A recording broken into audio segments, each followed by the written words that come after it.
You know the feeling, right? That big, important task is just sitting there, staring you down.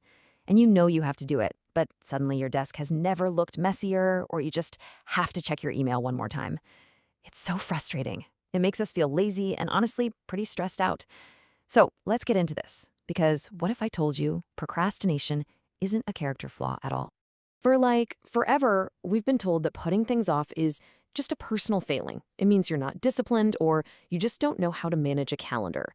But is that really what's happening? Is that the whole story when we decide to watch just one more episode instead of starting that big report? Well, the latest science tells a completely different and frankly more interesting story. Procrastination, it has almost nothing to do with time management. It's all about emotions. It's basically a coping mechanism our brain uses to deal with negative feelings about a task.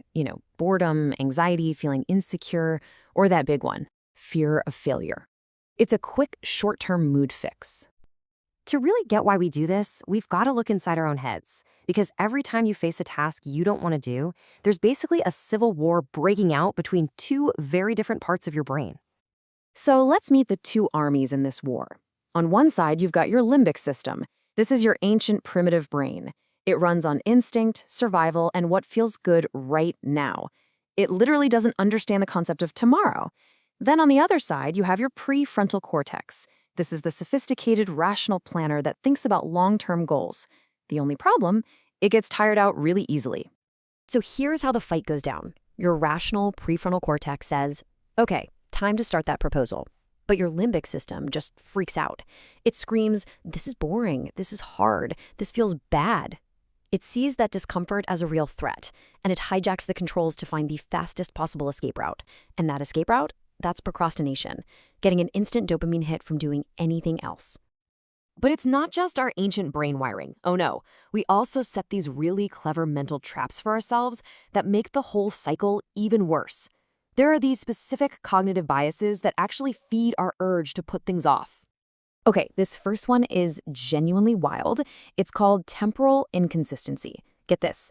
fMRI studies have actually shown that when you think about your future self, your brain lights up in the exact same way as when you think about a total stranger.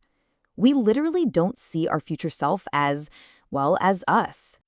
And what do we do when we think someone else can handle it? We dump all the hard work on them. We leave the tough stuff for this future self, this stranger, because we honestly believe that version of us will magically have more energy, more willpower, and more focus. Spoiler alert, they don't. They're just us, a little later and a lot more stressed out. Then there's the other huge trap, and this one is a killer for anyone who's a bit of a perfectionist. The inner logic sounds something like this. Well, if I never actually start the thing, I can't possibly fail at it. And if I don't produce something flawed, no one can judge me for it. See how that works? It's a defense mechanism. And that, my friends, is the paralysis of perfection. Your limbic system, in its misguided attempt to protect you from the pain of maybe failing or being judged, decides that doing absolutely nothing is way safer than doing something that isn't 100% perfect. The result? You're frozen. Total inaction. Okay, so we now know it's an emotional problem deep-rooted in our biology. And you know what? That's actually great news. It means we can stop fighting against our brain's biology and start using strategies that work with it. So let's open up the toolkit. First off, this is exactly why that old advice to just make a to-do list usually doesn't work. A list doesn't do a thing to calm down the anxiety that your limbic system is screaming about. We need tools that go straight to the emotional source of the problem. And the first tool, maybe the most powerful one we have, can be boiled down to just one single number: 5. This is the 5-minute rule, and it's brilliant. The idea is you kind of lie to your brain. You just tell yourself, look, I'm only going to work on this horrible task for 5 minutes. That's it. Your limbic system hears 5 minutes and goes, oh, okay, I guess I can survive that. The threat level drops way down. And then, once you start, this amazing thing called the Zeigarnik effect often kicks in. It's our brain's weird, natural urge to finish things it started. It's like an itch you suddenly have to scratch. All right, technique number 2 is all about managing your environment to manage your brain's reward system. Your brain always wants the easiest path to pleasure, so let's make procrastination harder. Add what we call friction. Put your phone in a completely different room so you actually have to stand up and walk to get it. At the same time, you want to decrease the friction for the good habit. Leave that work document open on your computer so it's the very first thing you see. Now, this next tool might be the most counterintuitive one of all, but I promise you it is backed by solid research. It turns out, beating yourself up for procrastinating is one of the worst things you can possibly do. Being self-critical doesn't build discipline, it just adds more fuel to the fire. So we need to practice what we can call productive forgiveness. Think about it. Guilt and shame create stress. Stress activates the limbic system, the very part of the brain we're trying to calm down. It's a vicious cycle. Forgiving yourself for slipping up breaks that cycle. It lowers the stress, and it lets your rational prefrontal cortex get back into the driver's seat. You know, our brains get completely overwhelmed by big, vague goals.